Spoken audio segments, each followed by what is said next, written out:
নমস্কাৰ আজি হৈছে 13 জানুৱাৰী মঙলবাৰ এই মুহূৰ্তত সমগ্ৰ ৰাজ্যবাসীৰ বাবে আহি পৰিছে আজি ৰাতিপুৱাৰ বহুকেইটা ডাঙৰ খবৰ জনাইছো আজি ৰাতিপুৱাৰ প্ৰথমটো ব্ৰেকিং নিউজ ৰেজাউল কৰিম চৰকাৰৰ বিৰুদ্ধে লোৱা হ'ব কঠোৰ ব্যৱস্থা 85% বাংলাদেশ আছে ধুবুৰীত আৰু শিৱসাগৰ তিনিচুকীয়াক বৰ বাংলাদেশ নিৰ্মাণ কৰিব খুজিছে কংগ্ৰেছ আৰু ৰেজাউল কৰিম চৰকাৰে আৰু এনেদৰে এতিয়া কেতবৰ ডাঙৰ মন্তব্য আগবঢ়াইছে ৰাজ্যৰ মুখ্যমন্ত্ৰী ডক্টৰ হিমন্ত বিশ্ব শৰ্মা ৰেজাউল কৰিম চৰকাৰৰ বিৰুদ্ধে লোৱা হ'ব কঠোৰ ব্যৱস্থা 85% বাংলাদেশী আছে ধুবুৰীত শিৱসাগৰ তিনিচুকীয়াক বৰ বাংলাদেশ নিৰ্মাণ কৰিব খুজিছে কংগ্ৰেছ আৰু ৰেজাউল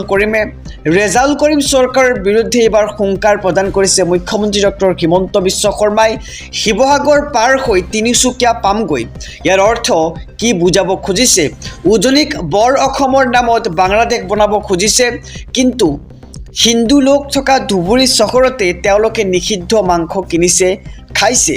আৰু ইয়াৰ বাবে মানুহে কান্দিব লগা হৈছে পৰিস্থিতি নিয়ন্ত্ৰণৰ বাবে ধুবুৰীত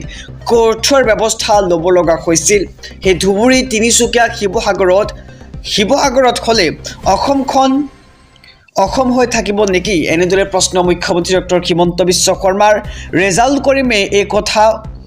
উঠাই নললে লোৱা হ'ব কঠোৰ ব্যৱস্থা ৰংপুৰ ময়মনসিং জিলাবোৰৰ পৰা ধুবুৰীলৈ আহি আমাৰ মানুহক তেওঁলোকে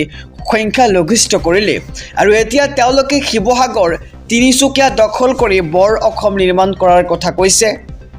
উজনিত বৰ অসম নে বৰ বাংলাদেশ নিৰ্মাণ কৰিব খুজিছে কংগ্ৰেছ আৰু ৰেজাউল কৰিম চৰকাৰৰ বিৰুদ্ধে মুখ্যমন্ত্ৰী ডক্টৰ হিমন্ত বিশ্ব শৰ্মাৰ হুংকাৰ আমি দেখিবলৈ পাইছোঁ জনাইছোঁ ৰাজনৈতিক প্ৰেক্ষাপটৰ এটি ডাঙৰ খবৰ 2026 বিধানসভা নিৰ্বাচন সন্দৰ্ভত ডাঙৰ খবৰ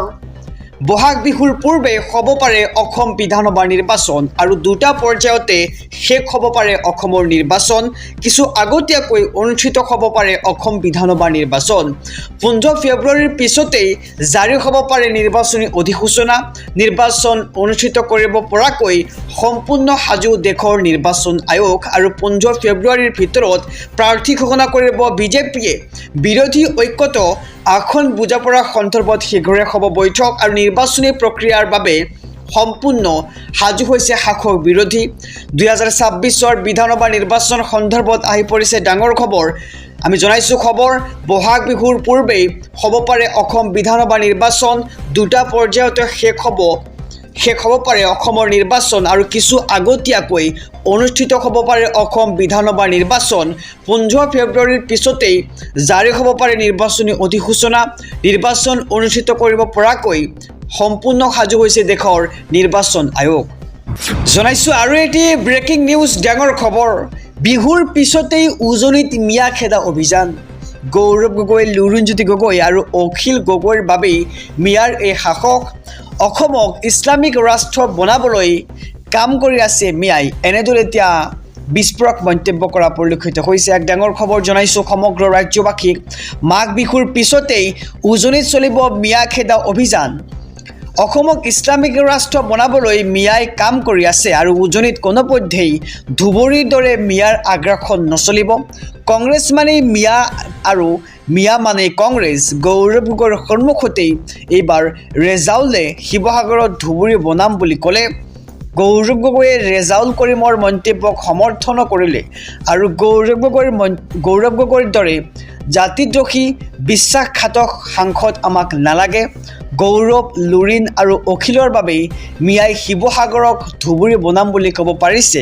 আৰু ৰেজাউলৰ দৰেই লুৰিণজ্যোতি গগৈ অজিত কুমাৰ ভূঞা জাতিটোৰ বাবে দোষী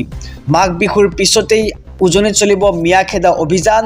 আমি কোনোপধ্যেই উজনিত সন্ধিযুক্ত নাগৰিকৰ দপদপনি সহ্য নকৰোঁ অসমক ইছলামিক ৰাষ্ট্ৰ বনাবলৈ মিয়াই কাম কৰি আছে আৰু উজনিত কোনোপধ্যেই ধুবুৰীৰ দৰে মিয়াৰ আগ্ৰাসন নচলিব আৰু এনেদৰে এতিয়া বিল লাচিত সেনাই হুংকাৰ প্ৰদান কৰা পৰিলক্ষিত হৈছে কংগ্ৰেছ মানেই মিয়া আৰু মিয়া মানে কংগ্ৰেছ বিলাক প্ৰকাৰ বিস্ফোৰক মন্তব্য বিল লাচিত সেনাৰ জনাইছোঁ আৰু এটি ব্ৰেকিং নিউজ ডাঙৰ খবৰ উজনিত নিষিদ্ধ হ'ব কংগ্ৰেছ ৪৮ ঘণ্টাৰ ভিতৰত কংগ্ৰেছে ৰেজাল্ট কৰি মোক বহিষ্কাৰ কৰক এক ডাঙৰ খবৰ জনাইছোঁ উজনিত নিষিদ্ধ কৰা হ'ব কংগ্ৰেছক ৪৮ ঘণ্টাৰ ভিতৰত কংগ্ৰেছে ৰেজাল্ট কৰি মোক বহিষ্কাৰ কৰক ৰেজাল্ট কৰিম চৰকাৰে শিৱসাগৰক ধুবুৰী বনাম বুলি কোৱাৰ সাহস ক'ত পালে ৰেজাল্ট কৰিম অবৈধ বাংলাদেশী মিয়াৰ ৰক্ষক বুলি এতিয়া গৰিহণা প্ৰদান কৰিছে কংগ্ৰেছে ৰেজাল্ট কৰিমক বহিষ্কাৰ নকৰিলেও উজনিত নিষিদ্ধ কৰা হ'ব কংগ্ৰেছক ৰাজ্যৰ প্ৰান্তে প্ৰান্তে এইবাৰ দল সংগঠনৰ তীব্ৰ প্ৰতিবাদ আমি দেখিবলৈ পাইছোঁ ৰেজাল্ট কৰিম চৰকাৰৰ প্ৰতিকৃতি দাহ কৰি প্ৰতিবাদ সাব্যস্ত দল সংগঠনৰ লখিমপুৰত বীৰ লাচিত সেনাই ৰেজাল্ট কৰিম চৰকাৰক বান্ধি দিলে সময়সীমা ডিব্ৰুগড়তো ৰেজাল্ট কৰিম চৰকাৰৰ বিৰুদ্ধে ৰাজপথত নামিছে শ শ মহিলা আৰু উজনিত নিষিদ্ধ হ'ব এইবাৰ কংগ্ৰেছ ৪৮ ঘণ্টাৰ ভিতৰত কংগ্ৰেছে ৰেজাল্ট কৰিমক বহিষ্কাৰ কৰাৰ দাবী জনাইছে বিভিন্ন দল সংগঠনে আৰু ৰেজাল্ট কৰিম চৰকাৰে শিৱসাগৰক ধুবুৰী বনাম বুলি কোৱাৰ সাহস ক'ত পালে বুলি প্ৰশ্ন কৰিছে দল সংগঠনসমূহে ৰেজাল্ট কৰিম অবৈধ বাংলাদেশী আৰু মিয়াৰ ৰক্ষক আখ্যা দিছে বিভিন্ন দল সংগঠনে জনাইছোঁ আৰু এটি ব্ৰেকিং নিউজ ডাঙৰ খবৰ বৰ অসম নহয় বৰ বাংলাদেশ বনাব বিচাৰিছে গৌৰৱ গগৈয়ে বাংলাদেশীলৈ গৌৰৱ গগৈৰ সদায় ছফ্ট কৰ্ণাৰ এক ডাঙৰ খবৰ জনাইছোঁ ৰাজ্যৰ মুখ্যমন্ত্ৰী ডক্টৰ হিমন্ত বিশ্ব শৰ্মাৰ বিস্ফোৰক মন্তব্য বৰ অসমৰ নামত বৰ বাংলাদেশ বনাব বিচাৰিছে গৌৰৱ গগৈয়ে মৈমনসিং জিলাৰ পৰা আহি 85% মাটি বাৰী ধুবুৰীত নিজৰ দখলত ল'লে এতিয়া আকৌ শিৱসাগৰ তিনিচুকীয়া আগ্ৰাখনৰ পাং পাতিছে এক ডাঙৰ খবৰ জনাইছোঁ ৰেজাল্ট কৰিমৰ কথা শুনি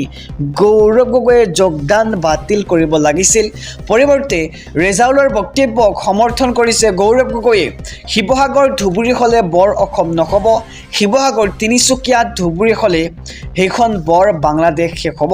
সেইবাবে অসমৰ মানুহে গৌৰৱ গগৈৰ কথা বেয়া পায় সেইবাবে অসমৰ মানুহে গৌৰৱ গগৈৰ কথাক বেয়া পায় গৌৰৱ গগৈৰ ছফ্ট কৰ্ণাৰ সদায় মিয়া মুছলমানৰ লগতহে মই আশা কৰিম কংগ্ৰেছৰ বাকী মানুহে ৰেজাল্টক গতিয়াই উলিয়াই দিব আৰু মই ধুবুৰী গ'লে মোৰ ওচৰত মানুহে কান্দে ঈদৰ সময়ত ঘৰে ঘৰে গো মাংস পেলাই অত্যাচাৰ কৰে হিন্দু বসতি প্ৰধান অঞ্চলত 5500 কেজি গো মাংস কিনি খাইছে আৰু এই ধৰণৰ কাৰ্যৰ বাবে ধুবুৰীত শ্বুট এণ্ড ছাইড অৰ্ডাৰ দিব লগা হৈছে আৰু গৌৰৱ গগৈৰ বিৰুদ্ধে